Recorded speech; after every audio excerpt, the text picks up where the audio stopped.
Understanding is what it's all about here on Tell Me Your Story. Thanks for joining us. Hope you'll understand that we're going to jump right into our program today because a lot of the preliminary stuff you already know. You know where we are at richarddugan.com. You know that we're on SoundCloud and a bunch of other places, very notable like Spotify and iTunes and many others. You also know that you want to listen to the podcasts because we go many times beyond the 50-minute limit of the radio broadcast. And you also know that if you'd like to support us because you like what we're doing, it resonates with you and you'd like to help us out financially, that we have a PayPal and Patreon account. And you know where to find those on the homepage and the missions page. So with all of that said, we're going to give you our guest website in a few moments, but we're going to introduce a returning guest to our program. One of the reasons I love having you on the program, Maureen St. Germain, is because of your last name, St. Germain. I don't know why. There's something resonates in the back of my head somewhere with St. Germain. Thanks for joining us again. It's my pleasure. I so love being on your show, and I love the questions you ask, and I love your audience. So, let's rock and roll. Absolutely. You're also the author of Waking Up in 5D. We can talk about that as well. As I mentioned, Opening the Akashic Records is also one of your books. Meet your record keepers and to discover your soul's purpose. And I would venture that the record keepers of the Akashic Records, mine and others, though they might be considered a bureaucracy, they're extremely efficient, and they're not going to tell you to wait 10 weeks to 2 months for the information. That's cool. That's not going to happen. Awesome. Yeah, That's not going to happen. Not going to happen. Cool. I want to jump into an area that I think a lot of folks are curious about, and they're really trying to understand this aspect of existence, if you will.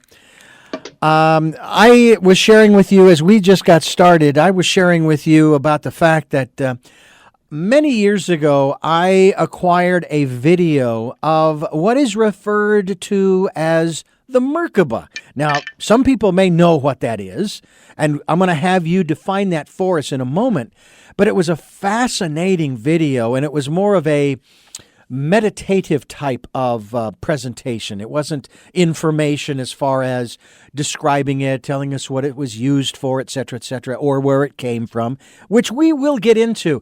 But first of all, tell us, what is the MerKaBa? It's a spaceship you build by yourself for yourself. Really? Yeah. I never thought of it that way. I mean, I remember the images and the geometric forms. Uh-huh. Is this in any relationship to sacred geometry? Is there any connection whatsoever? Complete connection. It's actually built with a sacred geometry form, and everybody has the 5 platonic solids around their body, but what we do is turn them on. The 5 what? Platonic solids. So think of a cube. Okay. That's considered one of the platonic solids. And the definition of a platonic solid is they have the same size face, they have the same angle, and if you spin them, they would inscribe a sphere. So an octahedron would fill that, and an octahedron would fill it. A icosahedron or dodecahedron. People might not know those names, but they would know an octahedron because most people are familiar with a pyramid that's connected to another pyramid at the base. Right. I've heard of tetrahedrons also. Yes, and that a double tetrahedron facing each other, inscribed inside each other, rather, like nested halfway, mm-hmm. is the 3-dimensional 6-pointed star. Oh, wow. So you say this is and I'll use your words, a spaceship that you build yourself for yourself. Mm-hmm. It's a one-person craft, if you will, but it isn't. Is it it's not a literal spaceship. Well, it dimensionally shifts your energy so that you can operate at a 5th dimensional way. Okay. So the word space not referring to the cosmos, the universe, Pluto and Saturn and Alpha Centauri. We're talking about something much higher. We're talking about something different. Ah. In other words, when David Deutsch, the eminent physicist, talks about multiple versions of a reality, each of those versions are in another dimension or another space-time. So a dimension is like a vibrational data set. And the way to help people understand would be to say, you go to a concert and some music is very uplifting, and your mindset, your vibration is uplifted to a higher vibration. Okay. So people have had these experiences where they're uplifted. They just never labeled it that way. Are dimensions different from alternate timelines? And I would use the analogy of a TV program that has alternate endings. Yes, they are. They're different. So different timelines are, kind of what David Deutsch is talking about. Or, the same choice, you go the road less traveled and the road not less traveled. Mm-hmm.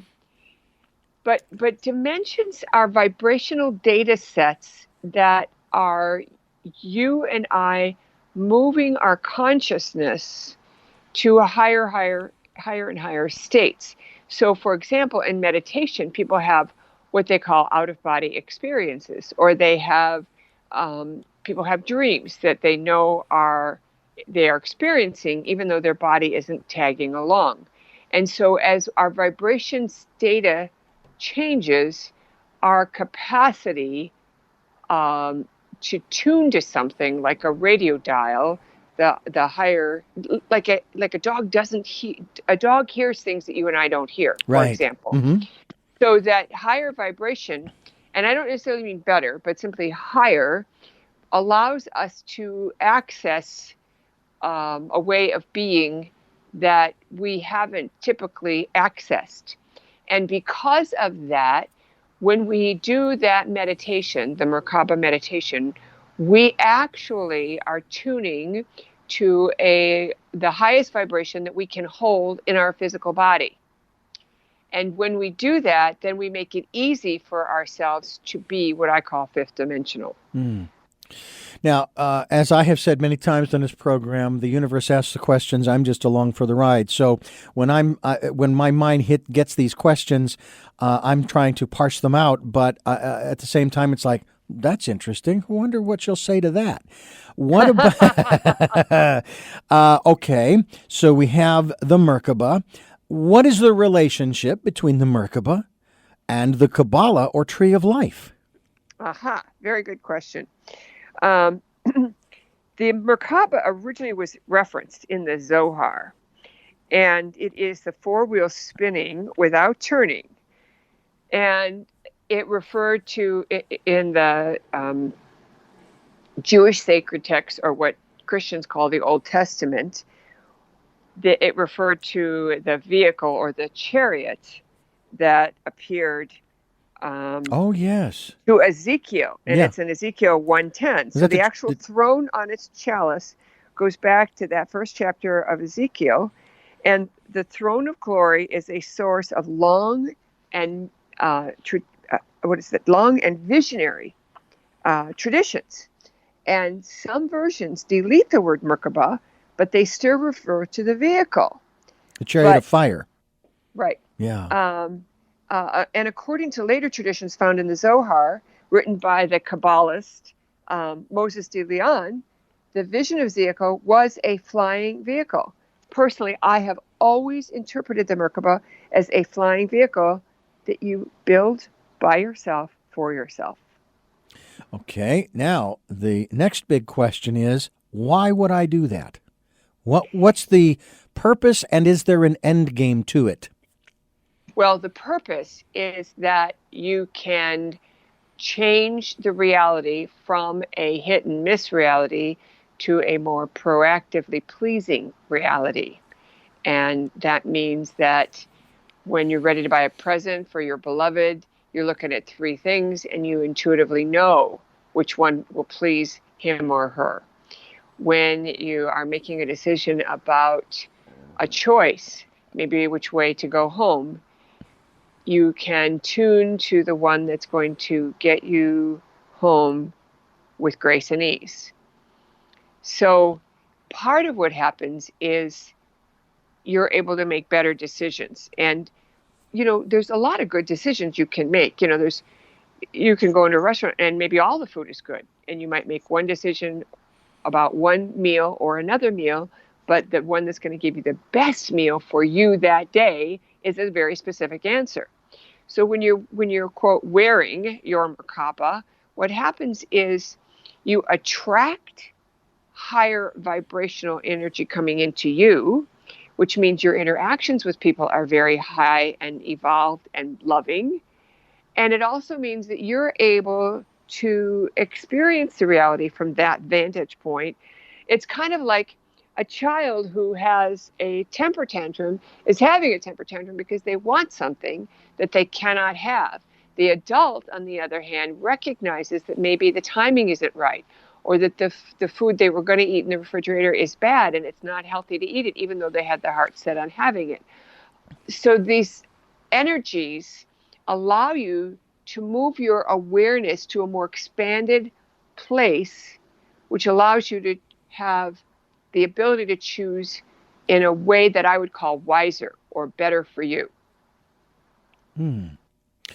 So it improves your life dramatically. It makes everything shiny. It makes opportunities work. I'll give you an example. One time I was in Hawaii with my mother, and she was taking me to a really nice place that she wanted to do as something special for my birthday. And she said, I got the rooms on the garden side instead of the ocean side, because the ocean side was so much more expensive. And I figure, we're here in Hawaii and this is just a special treat. We're not going to need to be seeing the ocean because we see it all the time.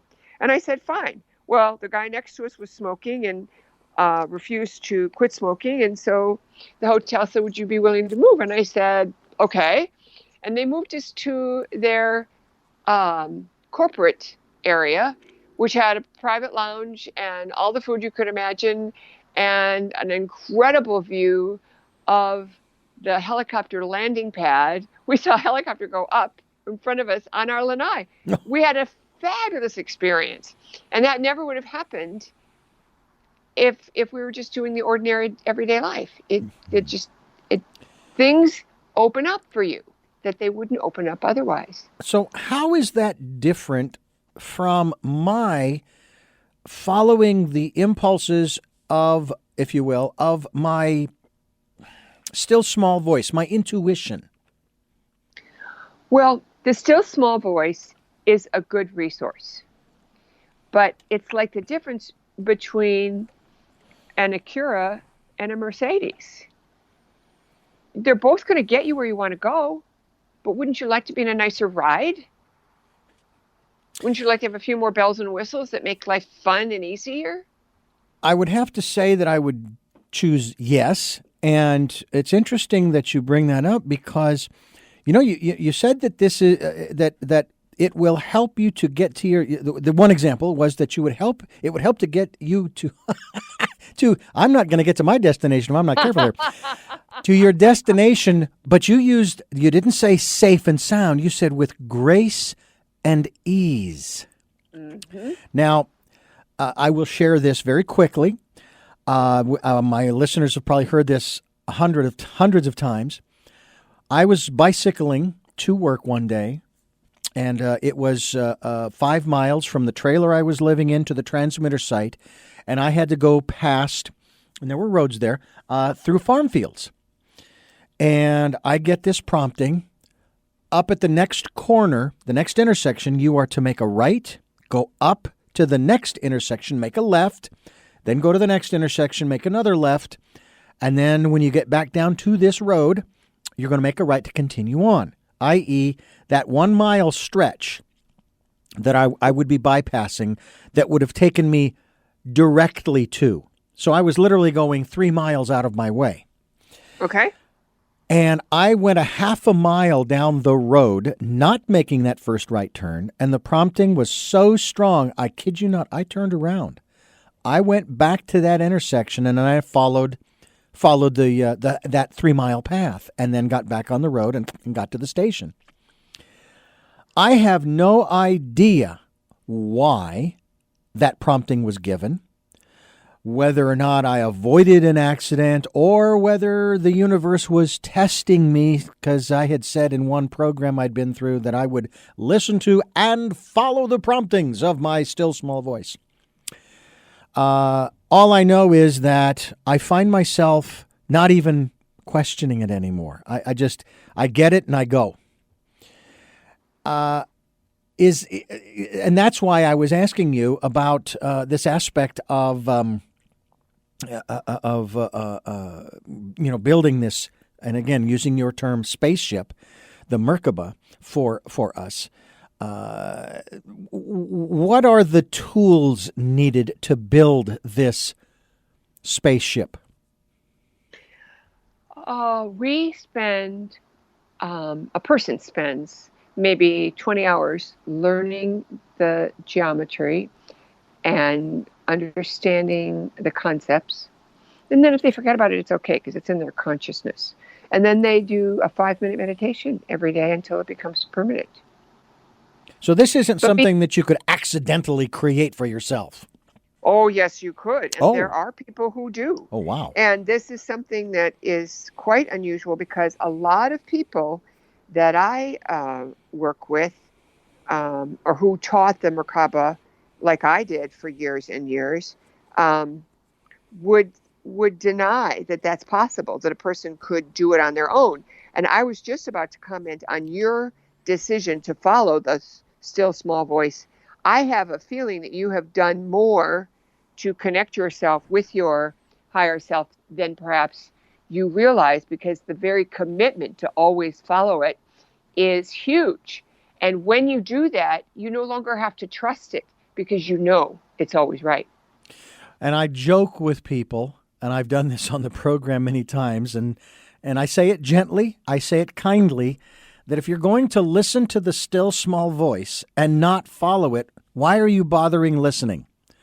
And again, I say that. What I say to people in alignment with that is that I have a protocol that will take a person through a process, and it's 3 steps that you follow for 6 weeks, which gives you the history that you need to know that your higher self is always right. Because how do people make decisions? They make decisions by looking at history. They make decisions by looking at data sets. Either, let's say you're going to buy a car, you're looking at consumer reports, you're talking to people who have a car like that, you're driving a test car, and then you're making a decision. But what if you have 6 weeks of practice where you're playing around asking unimportant questions, and you have signals for yes and no and neutral, so that you have a starting point, and you play around and you ask, is it my highest best good to go to this restaurant? And until you get a yes, you don't go. So you finally get that yes, you go to that restaurant, and you run into somebody that you've been trying to reach for a couple of weeks. Or you discover that the route you were given to go home, the one you usually take, had a big car tie-up. Or you discover that the guidance you received to take action now, to buy that thing now, was because the price went up. And so all kinds of fun, interesting opportunities arise from this practice period of 6 weeks. We get new DNA in 6 weeks. This is a scientific fact.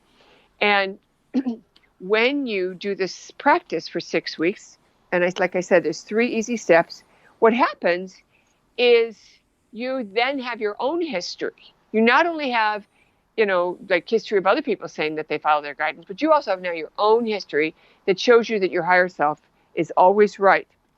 And that leads you to another, I'll call it cycle of time, where you're starting to use it more and you're asking open-ended questions instead of just yes, no, because at the beginning when you're practicing, you're just doing Mary Had a Little Lamb business. You're not doing big stuff. And then you reach the point that you are already at. And that point is, I will always follow the guidance. Because once you make that commitment, you're on a tractor beam to your most evolved self, to your easiest and best life. And most of us who are kind of interested in this stuff are in a role of service anyway. So it helps us to be the most available and serving that we can be. I had and I want to share this with you to get your insights. Had an incident November 7th of 2018. I was involved in a non-injury accident.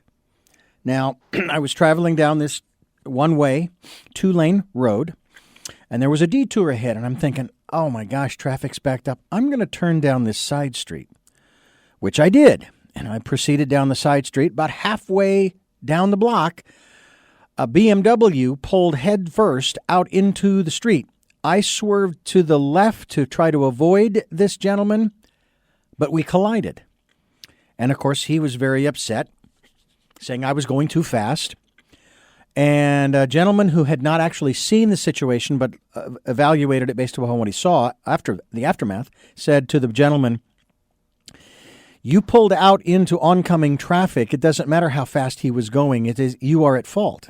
And of course, when the policeman arrived, he said the same thing. But what was so fascinating about this experience, my wife and I had been for, I'm going to say the last 4 or 5 years talking about getting a truck to be able to hook up a travel trailer and obviously do some traveling. And when I shared this story with a friend of mine, they said, "You do realize there are other safer ways of of getting that truck than being involved in a auto accident."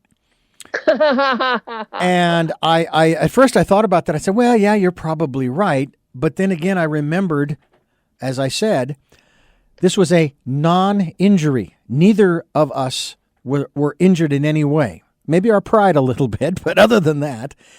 And that his significant other, I don't know if it was his wife or his girlfriend, she was on the phone, of course, like to the insurance company. I made my phone calls.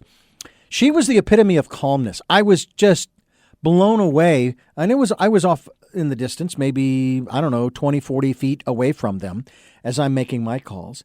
I get on the phone with my wife. She is the epitome of calmness, just letting her know what's going on. When the police officer arrived, I couldn't believe. He just added to the calmness. And we went through the process and the police report, insurance. And that day we had to have a vehicle, so we went to the car rental and we ended up getting a 2018. It was a brand new 2018 Ford F-150. All tricked out with the reverse camera and all that stuff, right? And we drove that for a month. And then we went to a dealership that was connected with our credit union, and they showed us a 2014 Ford F-150. Didn't have quite all the bells and whistles, but it was still pretty nice.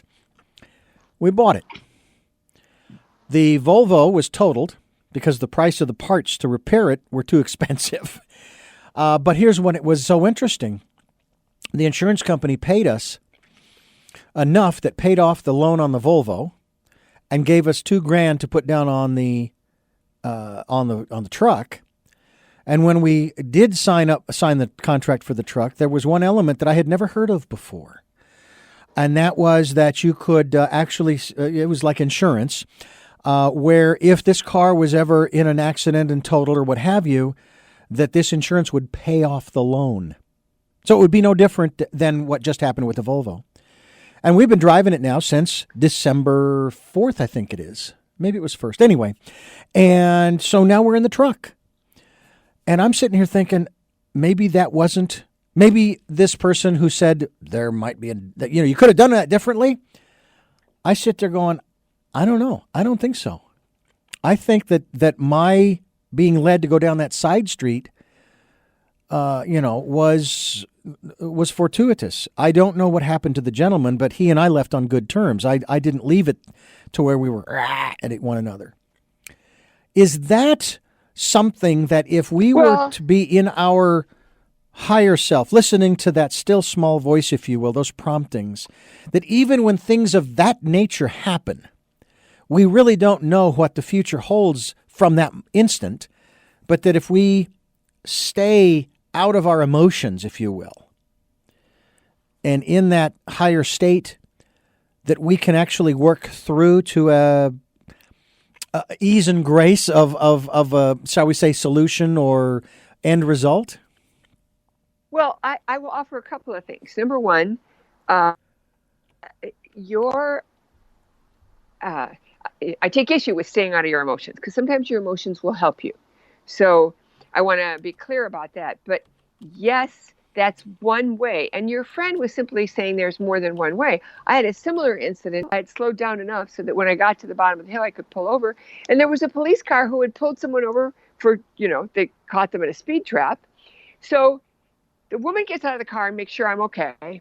Then she goes over to the policeman. Turns out it's somebody she knows. She tells him she saw the whole thing. He writes up a report that I can turn into my insurance company. And I did the same thing as you. The front end got fixed. Mm-hmm. And I didn't have to do a thing. So we orchestrate these opportunities. And maybe you could have orchestrated it a different way, but it doesn't really matter. You manifested it because you can. Yeah. And it's what is interesting is that the elements that unfolded after that, for example, as we were going through the process, I knew that it was going to be a little bit more expensive to operate this vehicle, the insurance, gas, the monthly payments. But I also felt very comfortable knowing we can do this. And it didn't, because as we all know, finances are probably one of the biggest things we stress over. Yes. And that's a really good point because one of the I teach people, and this is in the first book I wrote called Be a Genie. I explained that when something happens that you aren't expecting, that's now going to cost money that you're not sure you have, saying, oh my gosh, now what? You say, how this bill is, the universe must know something I don't know because I don't know that I have that resource. And you're validating your current situation, so there's no denial. You are claiming that the universe is, and you wait for the problem to fix itself. It's astounding. And the very fact that you said, I knew I could handle it, even though you didn't know how you were going to handle it or what specifically would happen to make it fun and easy to handle it. Yeah, I agree. And the other aspect of it, too, that I find so interesting is the phrase that I heard many years ago, become a part of the process, don't try to control it. And that's really what I did. That's brilliant. Yeah. And that's big because right now, everybody's a control freak at some level, Yeah. We all have our own little thing that we really want to do. When my kids were little, I insisted that they put the ketchup in a certain spot so I could see when we were getting low because I didn't have a lot of space or resources to be buying a lot of extra ketchup. So I didn't want to have to buy it unless I saw we were getting low. And that was like a staple at our house. Simple little thing, but it's a control drama. And we have control drama. So say that statement, get out of the way. Don't try to control it. Be a part of the process. Wow. There it is. That's awesome. Yeah. And it's not easy sometimes. The first example of that that I really tried was back in 1993 when I bought my first house. We saw the house on September 1st and closed on the 30th of the September of that same year. And the one phrase that I kept uttering to myself over and over again, no matter what happened, was I reminded myself what I was doing. Out just a little. Yeah, I know. We're having some. I'm noticing that a little bit too. I'm hoping that we can get past that. I just kept telling myself, "You're buying a house. You're not doing anything else. You're not fighting with the loan officer. You're not dealing with the realtor, the appraiser, the title company, et cetera, et cetera, et cetera, the insurance company. You're buying a house." So that's what I just really worked to remind myself of is you're buying a house. You're buying a house. Just, anything came up, you're buying a house. So when we come back from the break, let's continue our conversation about the Merkabah and how we can begin that process. You talk about a 6-week course process, and I would like to talk more about that if we can. When we come back with our special guest, Maureen J. St. James. And if you would, please, give us the website so people can find out more. Maureen St. Germain, MaureenSt Germain.com. That's MaureenSt.Germain.com. We hope that you will go there and check it out. I'm Richard Dugan. This is Tell Me Your Story, New Paradigms for a New World, and we'll be right back. Tell me your stories. I'll do my best to understand you. And welcome back to Tell Me Your Story, New Paradigms for a New World, giving you choices and knowledge of those choices. And the choices we're giving you today have to do with the Merkabah, which I found so fascinating when I came across the video that we talked about at the beginning of the program. I know that I have actually had the folks who were involved in that on this program. It's been several years. I will have to look that up and try to get that information, maybe have them on again. But one of the things I've noticed, too, I can send you that DVD. Well, I would love to send you the DVD. I would love to get a copy of that, and we'll exchange all that good information as well. But my own personal drawings history, if you will, is of abstract shapes, and I will create a frame of varying shapes and sizes, if you will, or of dimensions, what have you. So I draw a big old circle on a rectangular sheet of paper, and then I start crisscrossing it with lines. And crisscrossing it more and making maybe the spaces smaller and smaller. And then I take all of my colored pens or pencils or whatever I'm using, and I color in those spaces. And I only have one rule. Never put two similar colors next to each other, so that you don't have two sectors, if you will, or parts, puzzle pieces that are the same color. And I've got a whole bunch of those floating around. And when I saw the Merkabah, it kind of struck me as like, oh, isn't that interesting? It's not, it's not quite the hedron, the diamond shape or the triangular shape per se, but it has that look to it. And fractals are kind of the same thing. Any connection there between fractals and the Merkabah? And no. No, okay. Fractals are, I said yes and no. So fractals are a form that was defined by Benoit Mandelbrot, who created software that would allow us to visually see what an irrational number would look like. So think about an irrational number like pi, 3.14, ... We know there's always another number. There's always something left over, so that there's always another remainder. And what a fraction turns out is repeat this over and over in smaller forms, but with slight differences. And the Merkabah is a replicator of the energy of fifth dimension, and it overlays where we are. And we use the quality of a fractal, that ability to replicate, to activate it. So we're actually using an irrational number to turn it on. Interesting. Was that too high out there? No, what I normally do is I have people listen to the interview several times, then I have them go to your website, get in contact with you, and if they need a further explanation that we haven't elucidated here, then they can get that from you directly. And I encourage people to do that, folks. You need to go to MaureenSt.Germain.com and find out more about the Merkabah as well. The other element, or the other, I'm going to call it design, if you will, or symbol, the tree of life, or the Kabbalah. I actually created for my first wife, who was totally blind, a tactile version of it, which I still have. And one of the interesting parts about it is if you look at it straight on, of course, you look at it for long enough, then go over to a picture of, an image of, and even the blueprints, for the Starship Enterprise, the original series in the 60s. I don't know if Roddenberry knew what he was drawing. Maybe he did. But I swear I see the tree of life, a portion of it, with the nacelles, those circles, and then Well, I'm only hearing part of this, but I guarantee you that Roddenberry had resources that were otherworldly. Yeah. I found that fascinating. And we're going to continue talking with Maureen St. Germain here on Tell Me Your Story, New Paradigms for a New World. The library will be open in just a moment. Tell me your stories. I'll do my best And welcome back to Tell Me Your Story, New Paradigms for a New World, giving you choices and knowledge of those choices to help make your dreams come true.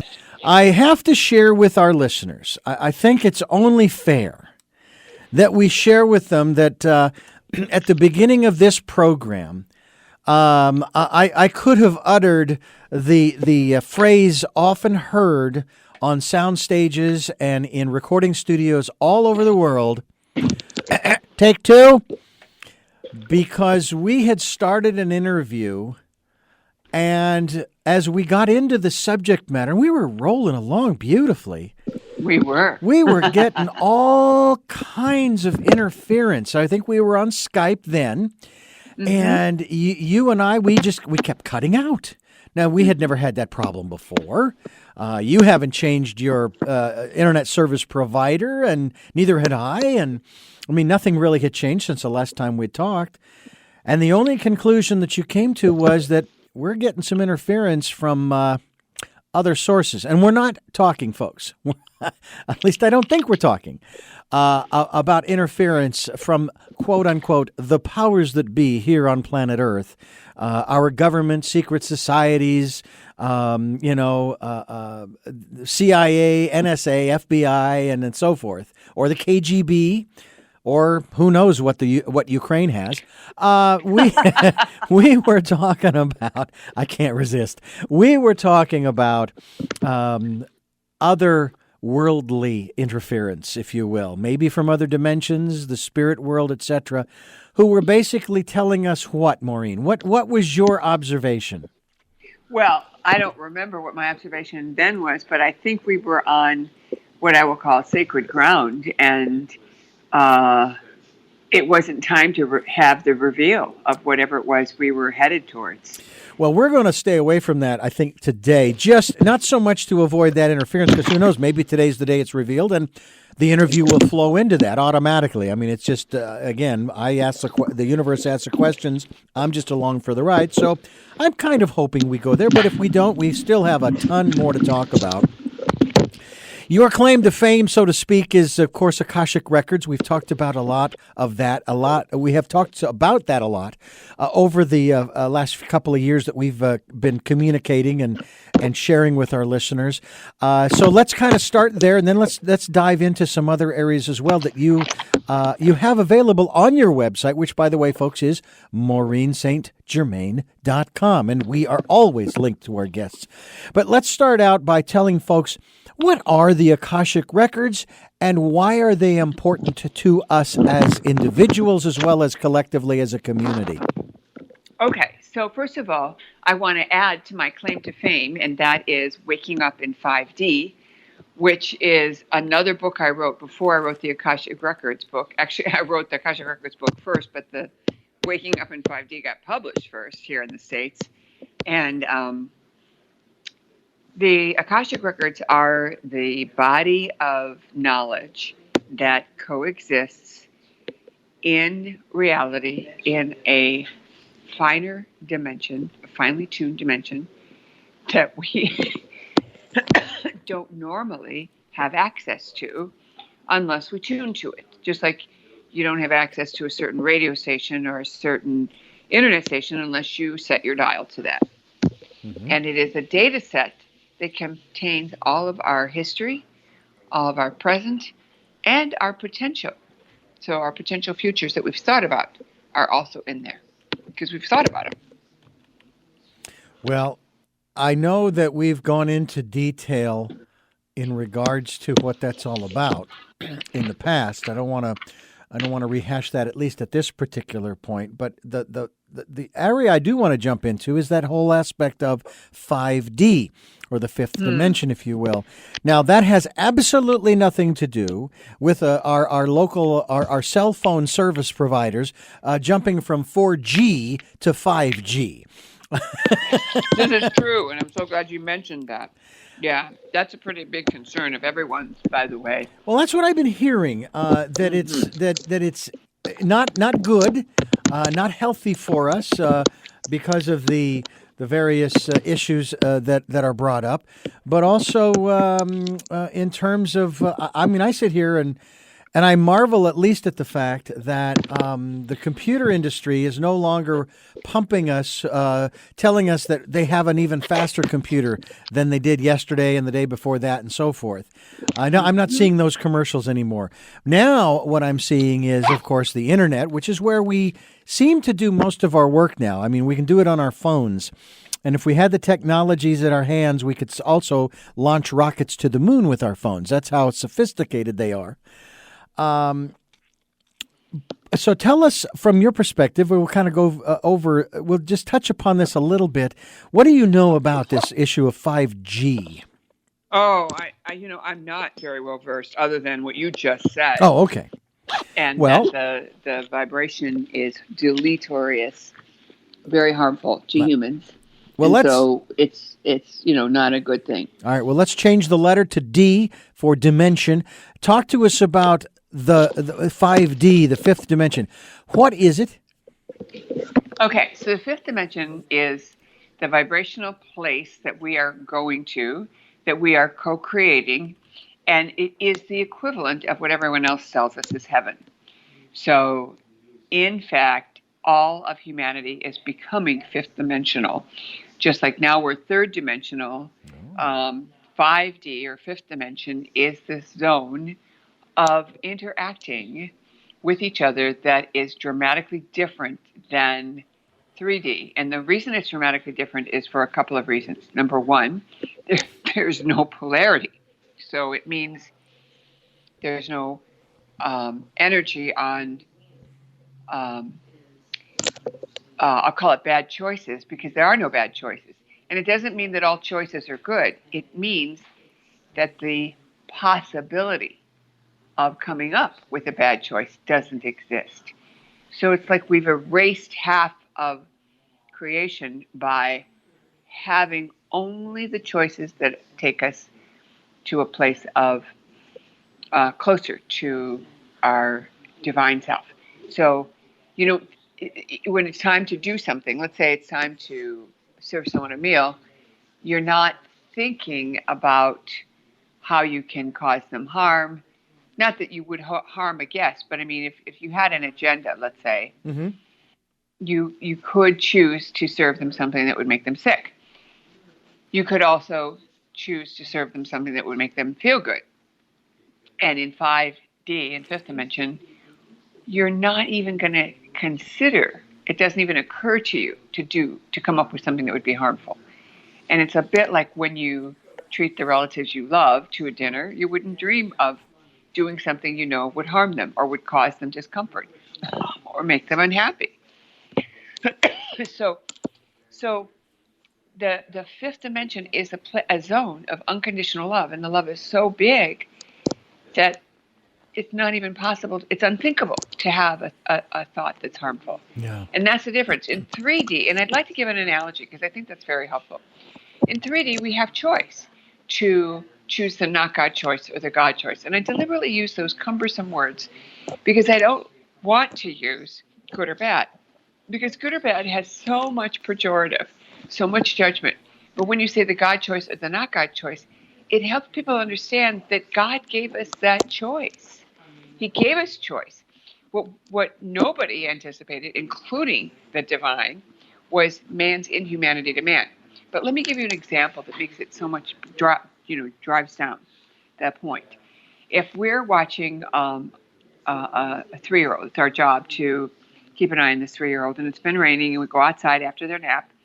We let the child play in the water. Maybe they stomp in the puddle. If we would let them, they would sit in the puddle, and they would have a good time exploring the water and the experience of all of that. And then when it's all done, we would take them inside, give them a bath, put on clean clothes, and that would be the end of it.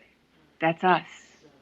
We have been given the power, the privilege to play in the not God zone, to expand and explore what might happen.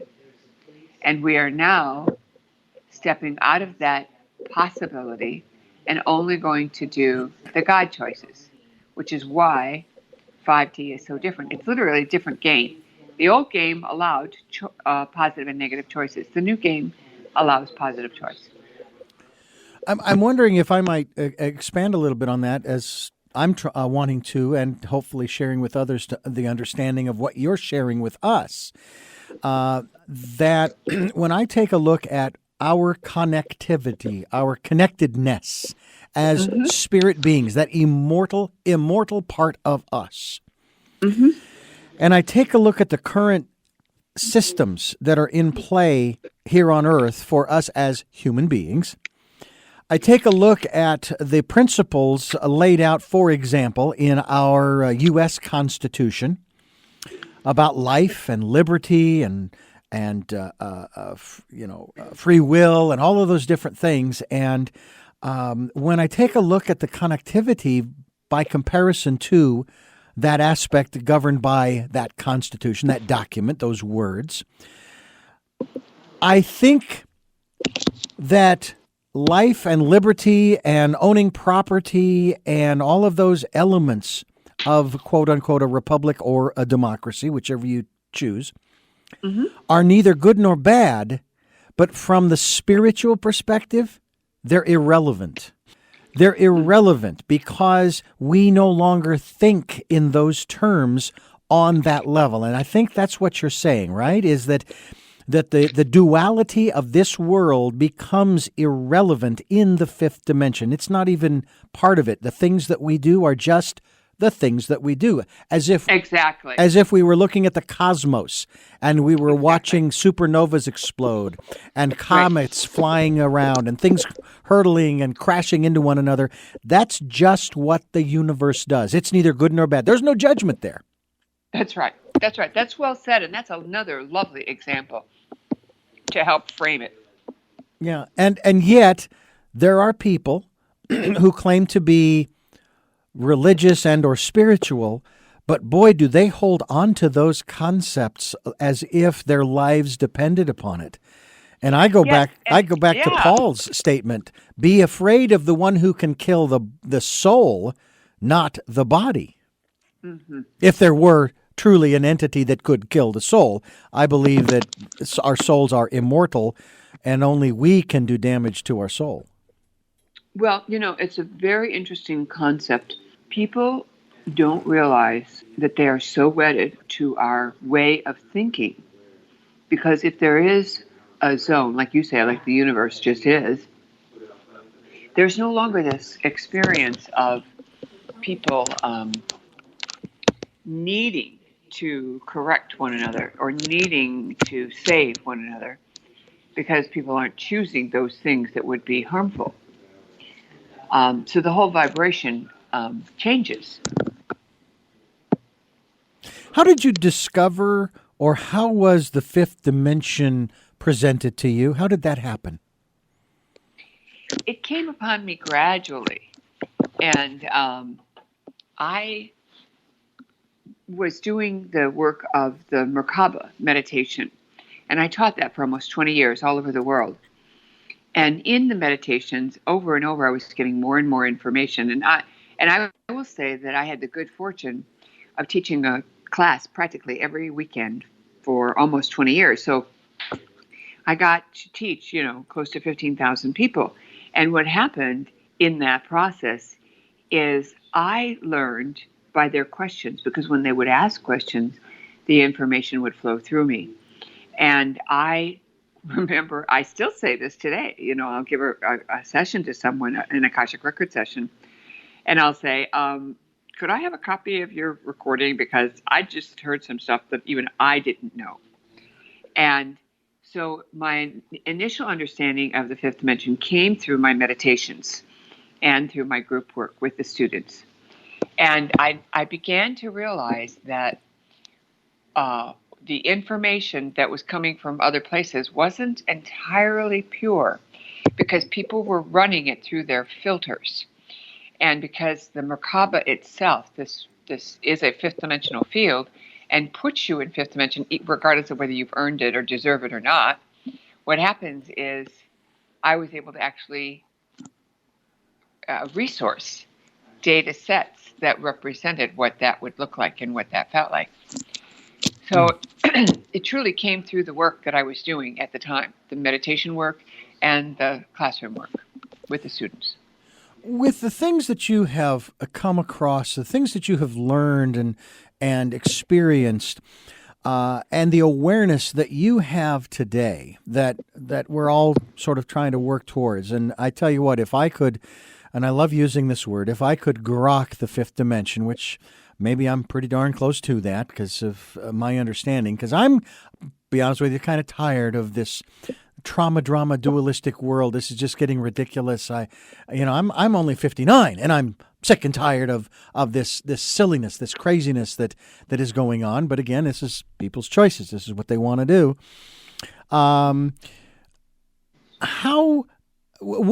If we were to create some kind of a scale of consciousness and awareness, awakeness, and again, you do have a book that focuses on this subject of the fifth dimension, waking up in 5D. Where would you place yourself? I mean, I realize that for us to sort of tell others, well, I'm at this level and I'm way up here, kind of thing. But if we could separate ego, when you're at that level, you don't have ego. That's why I burst out laughing, because I could tell you where I'm at, but to me, it's kind of funny because it doesn't matter to me. It's only in third dimension that it matters. Right. And I think you are grokking the fifth dimension because of a fabulous example you gave of how it's a whole different vantage point. It's a whole different view of how things are. And we talk about all the drama and trauma around us, but truly, I believe a lot of it is trumped up and put in front of us as if there is drama when there isn't. And I believe that we're not getting the true story of how people are interacting. Because I ride in cabs every day. I go, I'm in various cities all over the world. Right now I'm in Washington, D.C. Last weekend I was in Austin. And I don't encounter prejudice. I don't encounter people with issues that we are being shown on the media. And so I don't believe what I'm seeing in the media, and I tend to discount that. It's kind of like when you have a kid in grade school.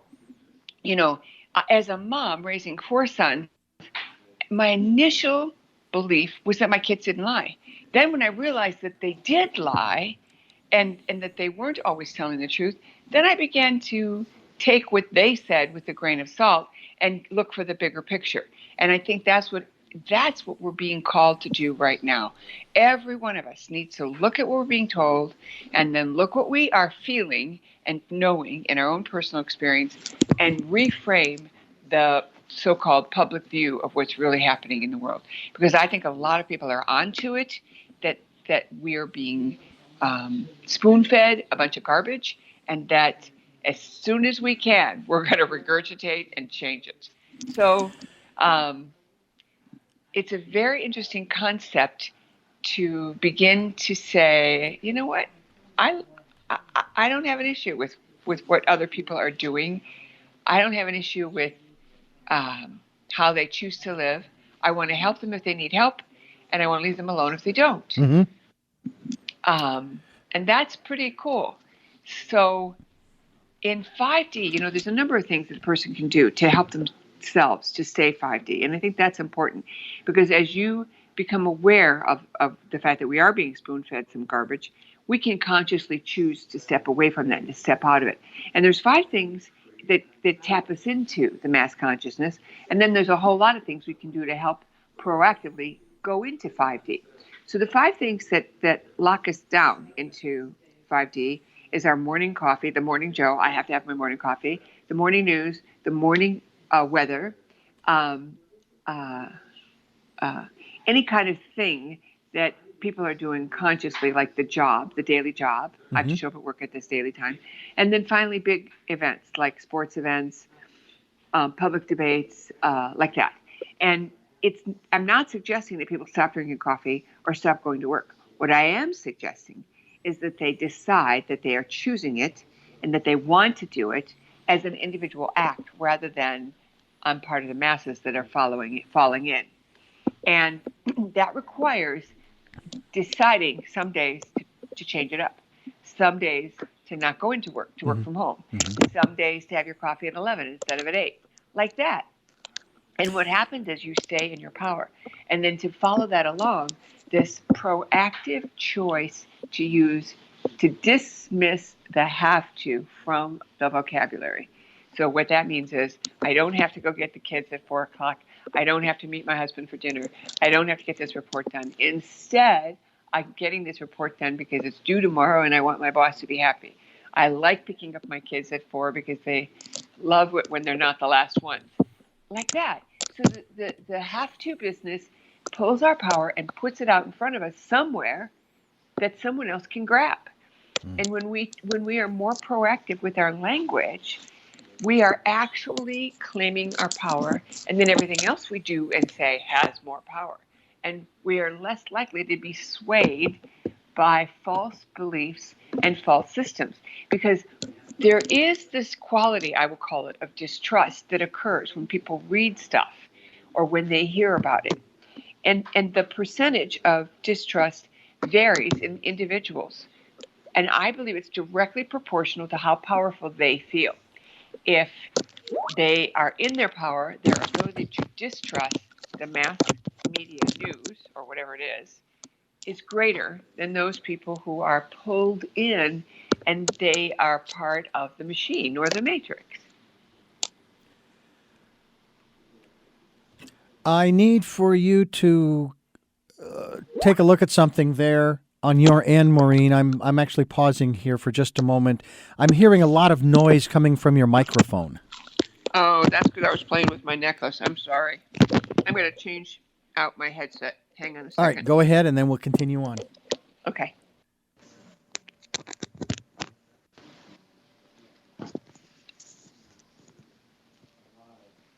Okay. I think this headset's a little better anyway. Oh, my goodness, you sound so good. You sound so good. All right, stand by. 3, 2, 1.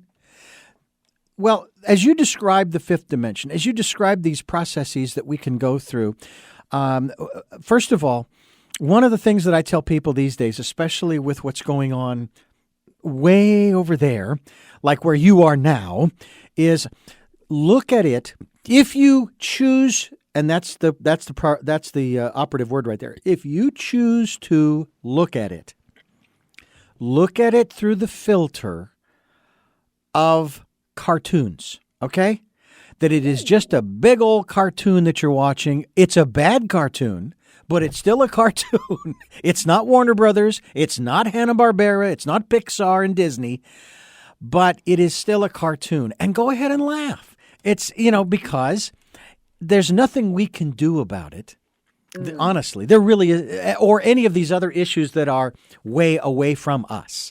There isn't anything we can do about it. So either stop watching, stop listening, or if you choose to do so, do it so that you don't get drawn in emotionally. And that happened to me in 2016. So you don't get drawn into it emotionally. Look at it as a cartoon. Put a laugh track behind it because, quite honestly, it is hilarious. It's hilarious that people are choosing to play this little game and trying to make it a serious thing for everybody else. They're trying to convince me this is important. This could be the defining moment in our democracy. And it's like, really? Are you serious? I don't think so, because in 200 years or even 2,000 years, I will venture, I don't know this for a fact, there has never been a civilization, according to some historical records, that has ever made it beyond 400 years, roughly. Some way along the way, after 400 years, they do something that wipes them out, that dismantles that system. So we're more than halfway through our longevity. And something else will come along to replace it. Nothing is permanent. I don't care how hard and that's the other key. The only constant in the universe, and all you have to do is look at the universe to acknowledge this fact, the only constant is change. The universe is constantly moving. I may have shared this with you before. I was a 7-year-old sitting in Mass, sitting in the pew, trying to blink as fast as I could twice to have 2 identical blinks, okay? 2 identical blinks. And it was about 5 to 10 minutes later, just before I drove myself nuts, that I realized that my efforts were futile because of the fact that everything on the subatomic level and on the cosmic level is in motion. And that there is absolutely no way, no matter how fast I could blink, that I would have 2 identical blinks. And so I let that go. So change happens. And things come and they go. And, from birth comes death, comes birth, comes death, comes birth, and it keeps going. Right. That's, and there's no judgment. That's neither good nor bad. That's just the process. Well, and that really nails it for me.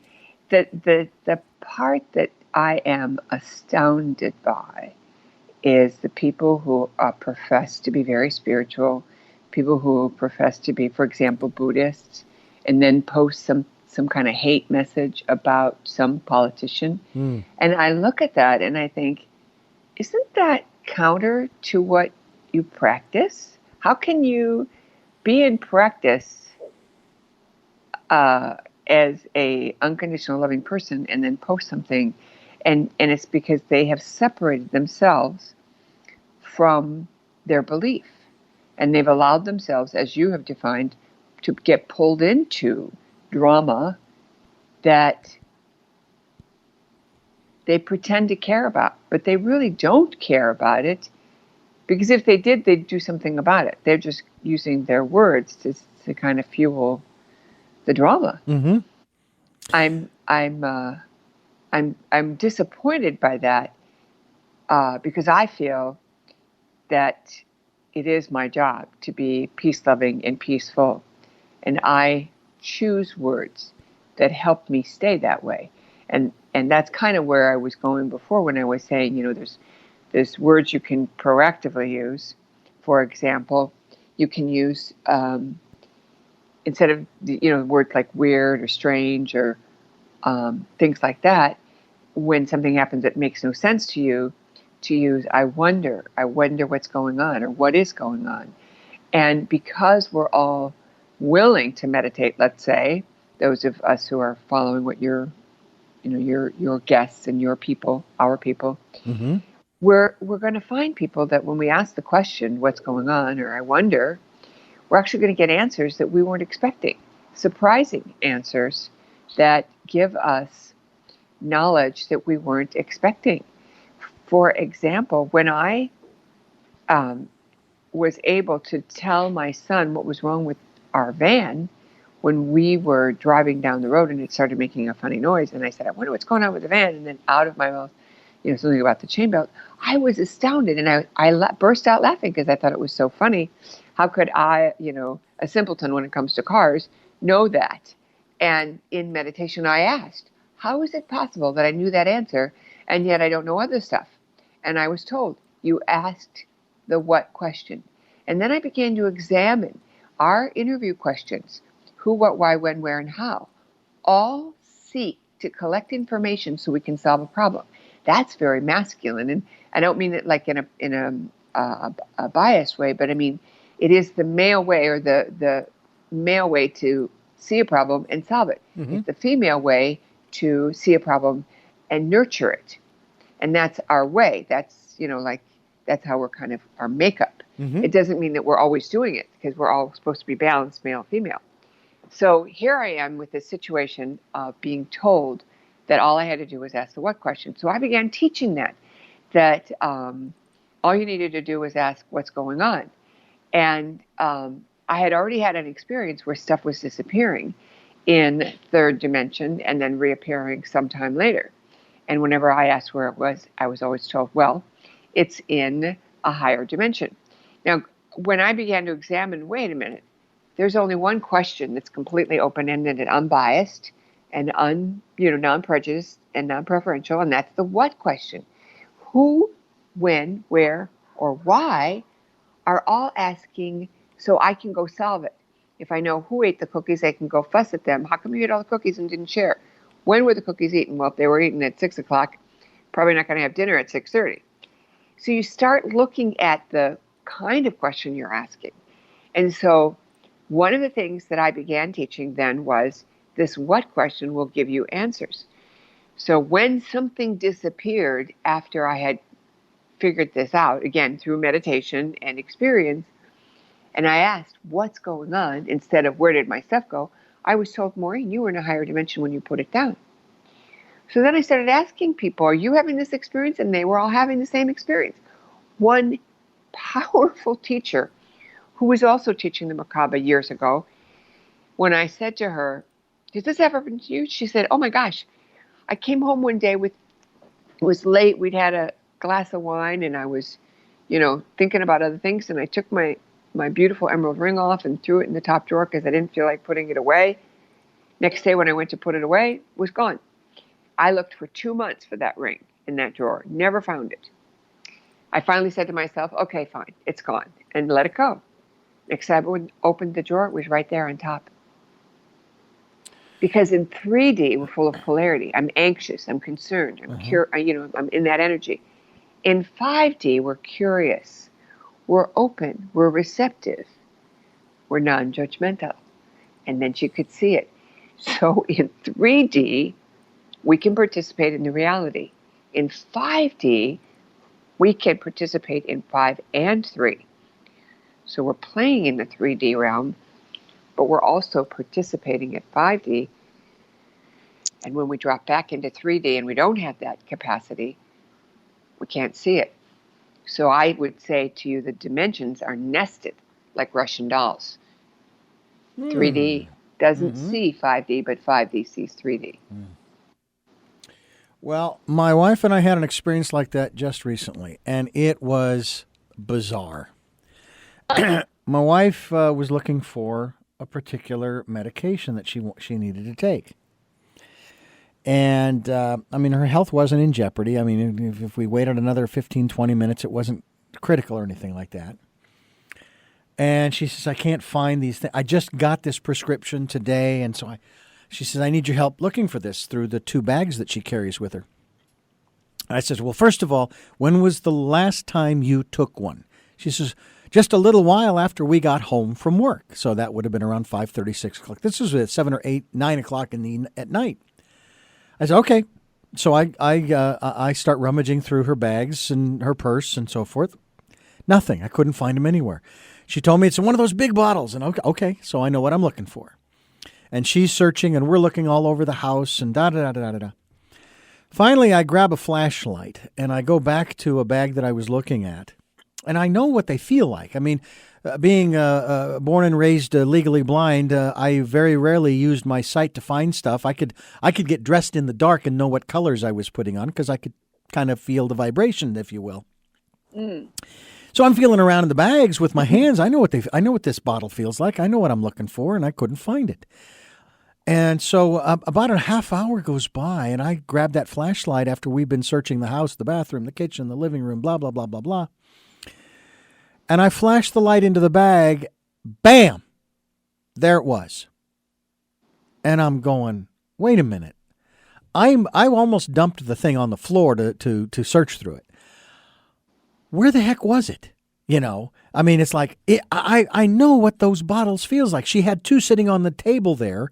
I knew what they looked like, and I was even looking in there, even with the diminished light, and I actually did turn an overhead light on. How is it that it could just suddenly show up? We even had a cat his name was Merlin, and we would want to kind of take an account of the cats. Now, they were all indoor cats, so they never went outside, so it wasn't like he escaped from the house. But we couldn't find him. We looked under and in and over and through and around everything in the house, and we couldn't find him. And all of a sudden, he comes walking out from the hallway, kind of looking a little disheveled, going, "Were you looking for me? What's going on? What's happening?" And of course, the name Merlin was very appropriate because the day of his passing, his body went limp, and my wife has a stethoscope for her work, and she checks, and his heart had stopped. He was gone, And of course, she was just he was her pride and joy. I mean, she just loved him like you would not believe, and she just broke down. And he came back to life and stayed with her for another hour or so, and then finally he passed. And at that point, I said to her, I says, he just performed his last disappearing act by coming back, Wow. She was so distraught, and he knew it, that he came back just to let her know it was okay. Now, she was still upset, but nonetheless.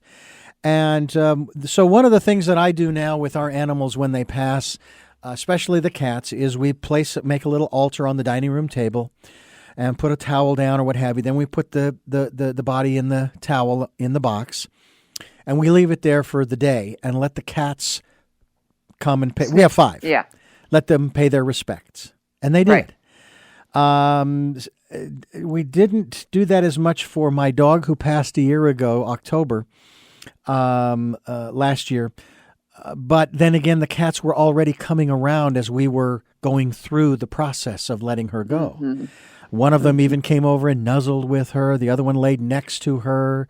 And of course, our dog Angus, he came over and he was sniffing her. And again, everybody knew what was going on. We find that's very important to have people have these experiences collectively together. Don't hide them from family, friends, or your animals for that matter.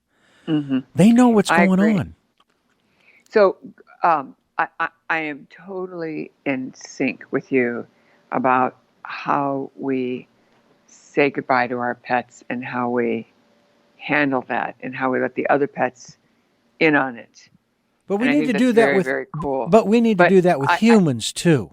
Yeah, we really do. We used to do that. Yes. But I want to touch back to that business of the lost medicine. Yes. And say at some point when you got the flashlight, there was a calmness that must have come over you, so that you were able to easily slide into that peaceful zone of 5D. I guess so. That allowed you to see it. And that's what I'm saying. Anytime somebody has something disappear, and that storyline you gave was perfect, you can do one of two things. You can say to yourself, okay, I can't find it. I need help. I'd like to find it.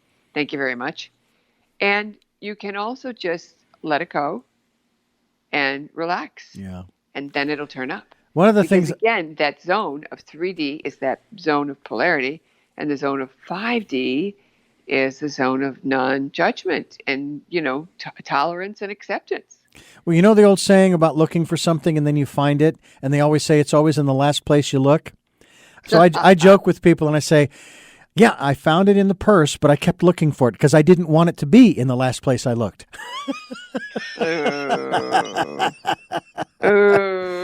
Just to put a little humor on it. We're talking with Maureen St. Germain, and we're talking about 5D, which is very cool. I know that they've come up with 3D television and 3D movies, which absolutely do me no good whatsoever because I only have one good eye.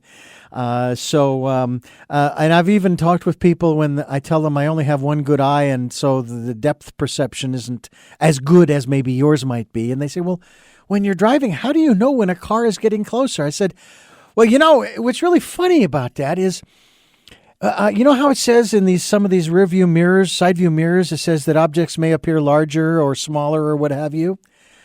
When a vehicle in front of me starts to get larger, that's telling me it's getting closer. I mean, it doesn't take a brain surgeon or a rocket scientist to figure that out. Oh, that's so funny. That's so funny. If it's getting bigger, it's getting closer. I better slow down. And sometimes we don't realize that, right? We whether it's literally something that's getting closer and it's getting bigger, or some of the things that we ask for. I don't know about you. I'm a believer in the general concept of the law of attraction, but also with the proviso that it is for my highest good and for the highest good of all. For example, I love Corvettes. I think they're the neatest looking cars, and I would love to have one, but I don't know that I want to drive one because I love driving up high so I can see what's going on. When you're driving in a Corvette, you're darn near on the ground. And how in the world can you see? Yeah, it's true. Or maybe you don't want the maintenance cost or the whatever maintenance else goes with exactly. that particular vehicle. But what about that in terms of our desires, our putting stuff out, saying, I want this, I want that. I've put out my desires, my dream for this radio program, to take it on the road. I'd love to get an RV and travel the country, if not the world, and interview people who are making a difference in their lives and the lives of their family, their community, and so forth. And so I sit here going, okay, universe, is that something that's in my highest good? Is that something that's part of my life's purpose? And I don't know for certain.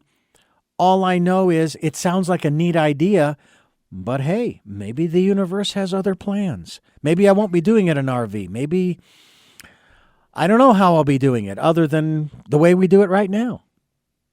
Well, I really like your idea, and I think that you will do it. It feels to me like you will. But I also think it's going to happen when your wife is ready to give up her day 9 to 5 or whatever it is that she does, her gig, because she's going to want to go with you and you're going to want her to come. Oh, sure. And, absolutely. Maybe you start out by doing it 2 weeks a year, and then you do it for a month a year, like that, and you work into it.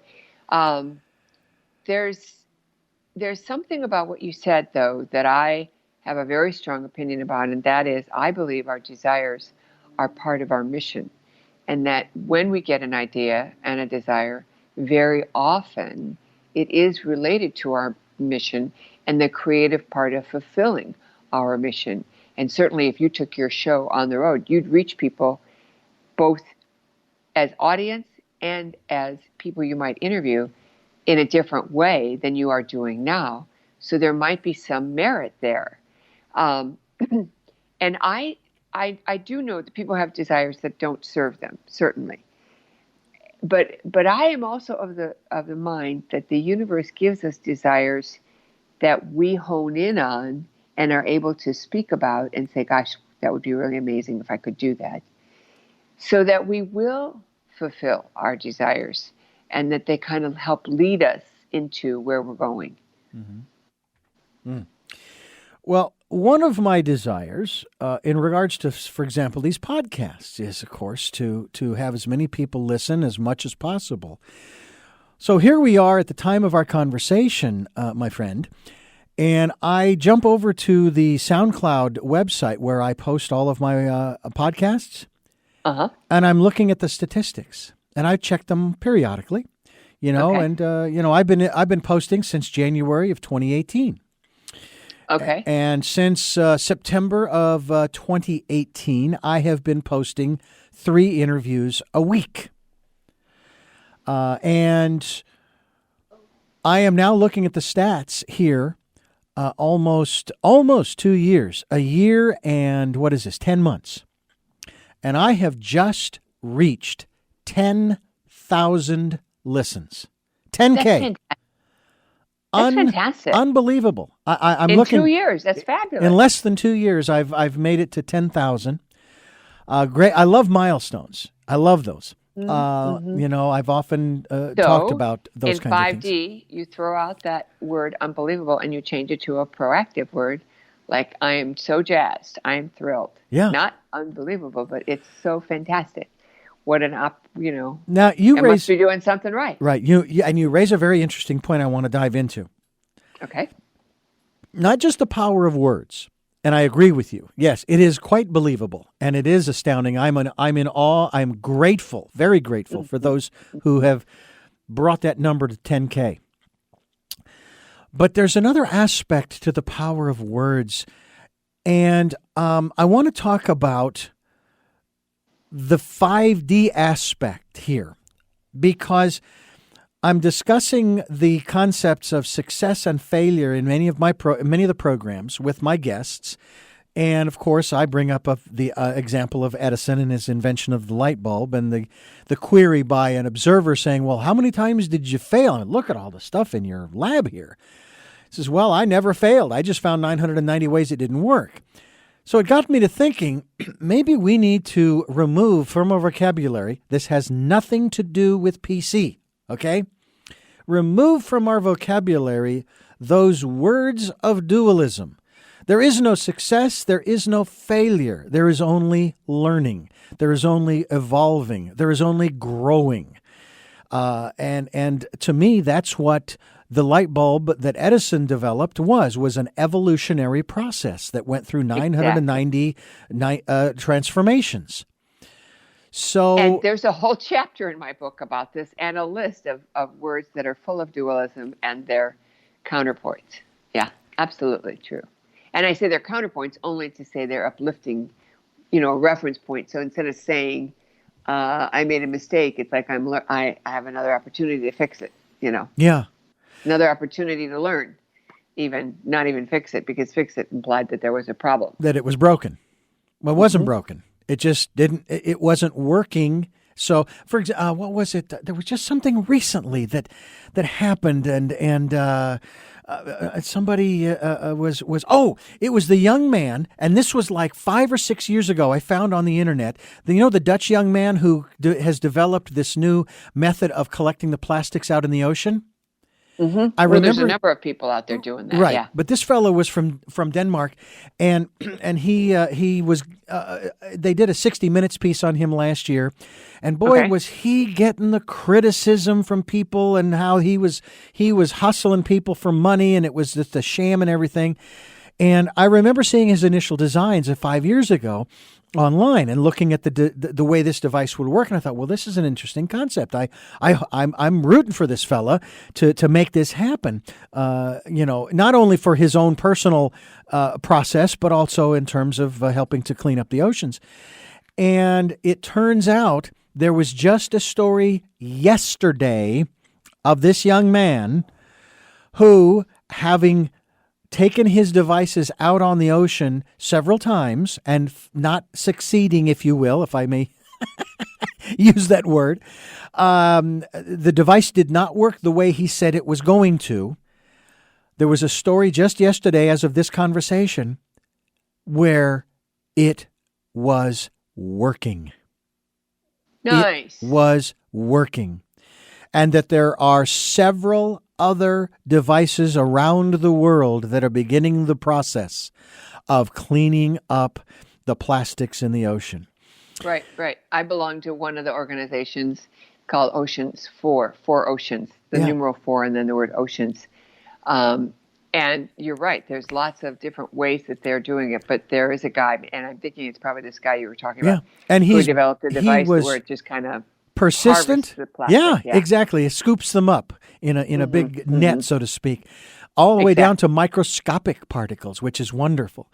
But the thing is that he was persistent. He did not allow the dualistic negativity, the naysayers, to stop him. He knew that what he was doing was way more important than any accolades or criticisms that he might get. Mm-hmm. And he got the support that he needed, and now it's working. And I remember one aspect of it, of course, a lot of people would say, well, all right, so you've collected it. Now what are you going to do with it? And he'd even thought about that too. He says, well, we're going to take that, and this was then. I don't know if it's the same now. We're going to take it, and we're going to grind it up, and we're going to turn it into insulation and put it in homes.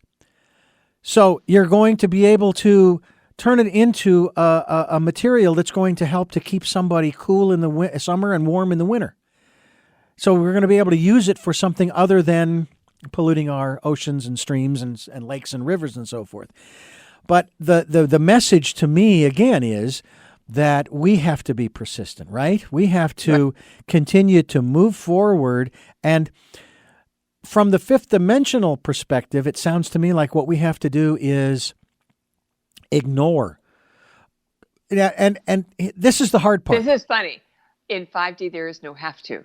So that's the choose thing. to. All right, choose. How about I change that to choose to? Yeah, right. In 5D, we're so loving that we naturally gravitate towards that which is going to produce opportunities, Mm-hmm. openness, and so on. So we Yeah. choose to not listen to both the naysayers, but also those who are giving us accolades. We don't do these things. If we're in service in the fifth dimension, if we're just in service to be of service, that's what we want to do, right? Well, I think you make a good point, but I would qualify it Mm-hmm. and say we listen to both the accolades and the critics and learn what we can from both. Ah, okay. All right. Again, treating it as an opportunity to grow and Okay. to understand. Very good. Okay. Because if you think about it, everything that happens in our lives, and I'm asking this more as a question, both what's spoken as well as the events that happen and so forth, are all part of that process, aren't they? Yeah, I think so. E- I think everything that happens to us is an opportunity for us to look upon ourselves and our circumstance and choose to take what's useful and dismiss the rest and not worry about it. So we I don't mean, want to ignore. We don't want to ignore. No, I don't think we do want to ignore it. For example, if you have a little potted garden on your balcony and there's a weed growing in it, you pull the weed out. You don't ignore it because it'll choke out your pretty flowers. Mm-hmm. But you don't get mad that there's a weed. You just pull it out and you say, okay, whatever. Mm-hmm. I sometimes tell people, think about changing a baby's diaper. You don't get mad because the baby has a dirty diaper again. You just say, well, it comes with the territory. At some point, they'll learn how to use the toilet. Mm-hmm. Right now, they're babies, and I love holding them, and changing them is part of that process. And so, no, I don't know anybody who would get mad because the baby had a soiled diaper again. You just look at it, okay, great, everything's working. Exactly. Everything's working. It's healthy. Exactly. It's functioning under the parameters of the manufacturer, so to speak. That's well said. Now the other aspect too, and this was a phrase that was said to me in one of these personal growth programs, and I tell you what, it's stuck with me ever since, and maybe this will help folks. It's not necessarily meant to make anybody feel bad or good, but give you a perspective. When we go into these personal growth programs, and when I went into my first one, which was LifeSpring back in 1980, was it 80 or 81? Anyway, and we're all sitting around. I think it was evening 2 or maybe evening 3, because we did 3 nights and then the weekend. And of course, there was a lot of angst. There was a lot of frustration. It's like, man, I really don't want to be here. I would really rather be doing something else. You know what? When we go on break, I'm not coming back. And So the facilitator, basically, obviously aware, because this was a natural process and of the weekend. Basically, says, I know there are a lot of you who really, you're feeling kind of frustrated and you really wish you weren't here. But I have something I want to share with you, and that is that if you didn't want to be here, you wouldn't be. So obviously, you must want to be here, or you would be somewhere else. So since you're here, why don't you just go ahead and participate in what we're doing? Now, at first, it raises a great deal of frustration. It's like, well, I don't want to be here. And then, you start pondering it a little bit, realizing, oh, yeah, I guess I do. and then most all of them, 99.9% of them, they jump right in and, all right, I'm here. And who knows, maybe I'll learn something about myself. Maybe I'll expand my consciousness and awareness of who and what I really am, and so on and so forth. Well, that brings home a really good point that I try to tell people all the time, and that is, do not do something out of obligation or pressure. Do something because you want to. And if you don't want to do it, get out. Mm-hmm. And if you do want to do it, find a way to love it. And because it does happen, people get in relationship, for example, and then they decide they don't want to leave because it's convenient. They like the person enough. They want to stay, but it's, there's some drama going on or something. And so they have to decide to be in enthusiasm, to be in an enthusiastic place so that they can put their energy into it. Because if you're only there and you're not participating. You've given up a bunch of your energy. Again, it goes back to who's in charge here. Who are you reporting to? Yeah. Yeah. Before we wrap up our wonderful conversation here, and we're going to obviously get together again and again and again on this program. I love chatting with you. You've got, I love this concept of 3D, 5D, probably more so because I get it. I understand it. But because if I get it, then so can other people. And it's a wonderful thing when it's a simple concept that's so understandable, not necessarily applicable from the standpoint that it's easy to apply, because it takes practice and practice and practice in order to start living in that 5D point of view and perspective. Intuition, still small voice, the guidance from, I don't want to say above. It's funny. I remember once someone saying that, when you talk about the moon and the moon is up there, that is not accurate. It's out there, but it is not up there, because we don't know which way is up. I mean, from the perspective of Earth, certainly down would be the ground and up would be not the ground. But in terms of the solar system and the universe, there is no up or down. So in terms of our still small voice and listening to and following along that, where is that what you were referring to earlier in terms of the ideas, the desires that come into our minds and hearts? Is that where that comes from, as well as the guidance that we get throughout the day sometimes? You need to turn left up here instead of right. You need to stop for 5 seconds because otherwise something might happen that you really don't want in your life, et cetera, et cetera, et cetera. I think that still small voice is the beginning of our connection to our divine self. And our divine self is our fifth dimensional self. And I believe that what we're really doing is turning our 3D selves into our fifth dimensional selves, which is the ascended master self, or the 5D human, which is the person who has a place in their connection with the divine. But the still small voice is a very important part of that. And what I like to do is tell people how they can turn the volume up on that so that they have 100% accuracy. And there's a whole way to do that. And it's 3 easy steps on how to turn up that volume. And you work on it for 45 days. It's in all my books, the 5D book, the Akashic Records book, and all the other books.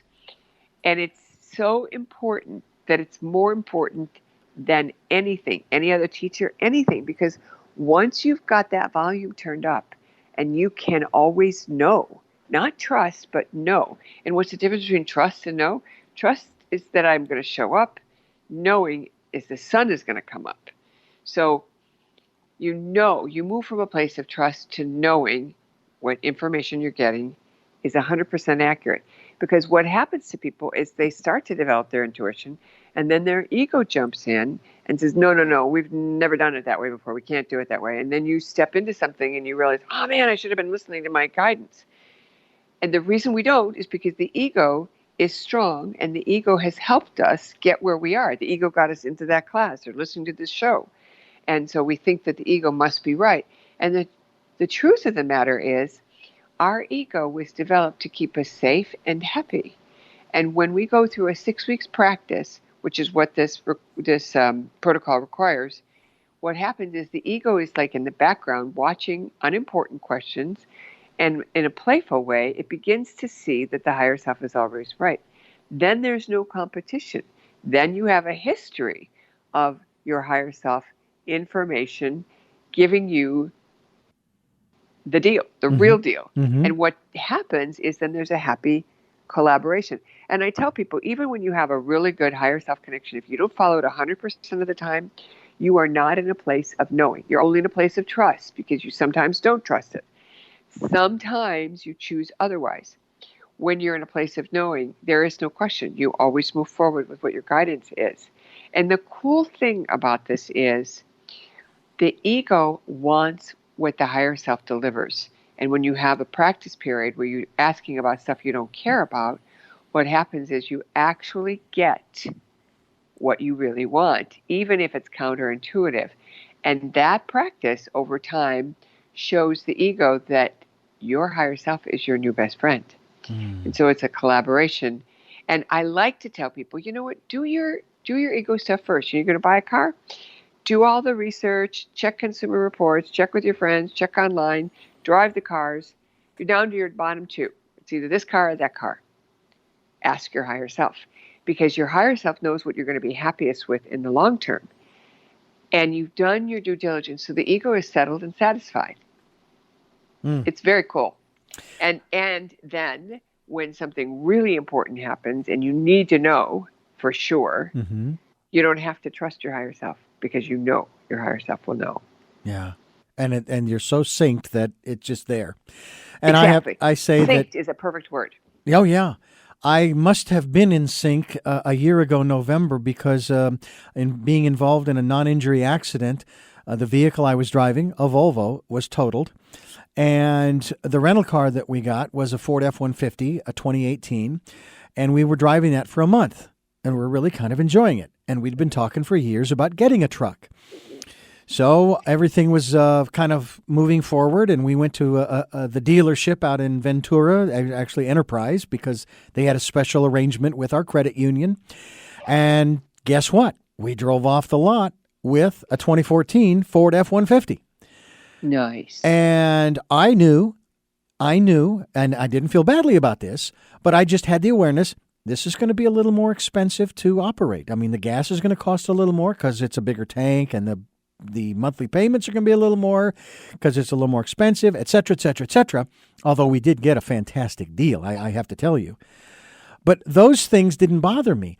And I have to tell you, to this day, and it's been almost a year, I have absolutely thrilled. I am thrilled. I love driving that thing, because I feel safer in it, even though I felt very safe in the Volvo. By the way, they live up to their safety record, let me tell you. But I feel safer in it because I'm up higher and I can see things better. Number two is it gives us the opportunity, if we ever have to bug out again due to wildfires in our area, we're set to go. We're also then going to be able to get that travel trailer. I kind of alluded to something like that at the beginning in the program. So it's as if the universe is saying, yes, you're going to go down this road that you're talking about. And it may not be as fast as your wife wants to do it because she's really impatient. She's ready to move. She's ready to roll. But it's like the universe saying, hey, it's all right. Just take it slow. You will get there. You've got plenty of time.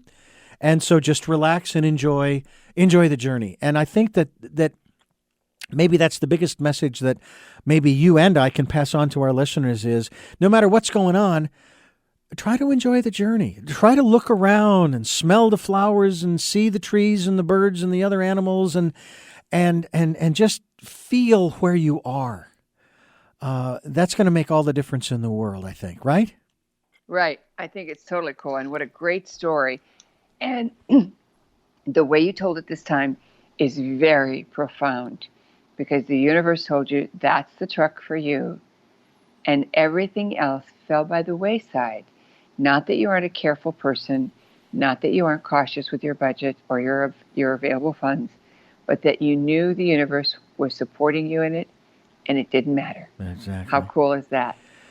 Before we go, there is one other thing I want to touch on because I was really intrigued by this, and I would really love for you to give us an understanding of this. You have a section on your website in regards to a meditation, a very specific type of meditation, and I really want to understand this, and that is the divine government meditation. First of all, talk to us about what is meant by a divine government. That would be the equivalent of the 5D government. And it's very cool that you brought this up because I do have several free meditations on my website all the time. But that is the one I have had up for a couple of years. And I put it up, of course, when a lot of the drama around before the presidential election started. Mm-hmm. And the meditation is a guided meditation. It takes about 11 minutes to do. And it basically creates a matrix that says your boss, your spouse, anyone who's upline from you, your county commissioner, the policeman, the mayor, the governor, all the way up to the head of your state, of your country, is connected to their divine self. And that they, through this connection, they are influenced proactively to make decisions that are in the highest and best good of the people they serve. That's the short version. Isn't that cool? I would absolutely. Oh, absolutely. And I would encourage people to go to your website, which is, of course, MaureenSt.Germain.com, to find out more about, of course, Maureen, about the work that she is doing, and about the work that you can participate in, and also connect with her as well. We encourage you to do that. And we also encourage our listeners to listen to the entire podcast of this particular interview. I think that you're going to really enjoy what we have spent the last hour talking about. I think it's going to be very insightful for you, and I certainly hope that you all are able to grok the concept of 5D. For me, I'm almost as actually, I'm probably more excited about getting that and understanding it than I was, and I was pretty darn excited about Jacques Fresco's concept of the futuristic civilizations, and the fact that it's going to be a whole new way of thinking and doing things, which I think would be part along the way of the 5D concept as well. So I encourage you folks to go to MaureenSt.Germain.com. Maureen, before we wrap up the program, I do want to ask you 3 questions that I probably asked you before. And hey, sometimes the answers change. We never know. But I want to ask you those that just the same. And also, obviously, always, should you be in the Santa Barbara area, we would love to have you in studio to continue this conversation. However, we will always continue it regardless on Skype or whatever other method of communication we use, and share it with the rest of the world. Okay. The first of the questions is, who is Maureen St. Germain? Maureen St. Germain is a mystic on a mission. What is my mission is to help people do the best they can do and be the best they can be. What is it that you hope to or want to achieve through the work that you're doing now? It is my hope that I inspire people to decide to be different than they were in order to be better than they were. And finally, what is your life's purpose? I think I've already named it. My purpose is to help people be the best they can be. And I am sharing what I am learning, trying to be the best that I can be. And to that end, I will share with you one of the most profound things that I learned in the process of becoming me. And that is a simple prayer of, I am asking for a day of heaven on earth for me and everyone I come in contact with, which absolutely guarantees a 5D day. I like it. I like guarantees. I like guarantees. Maureen St. Germain, again, thank you so much for joining us here on the program. It's always a pleasure, and we will have you back again maybe at the turn of the. By the way, I have coined a new phrase for the coming year, and we're going to celebrate it from the standpoint of calling it 2020, the year of perfect vision. Nice. I like it. So we will join you then, and we will join you listening. Thank you for listening, and certainly tune in to the entire interview as we have conducted it here. And until the next Tell Me Your Story with New Paradigms for a New World, I'm Richard Dugan. Love, Talal.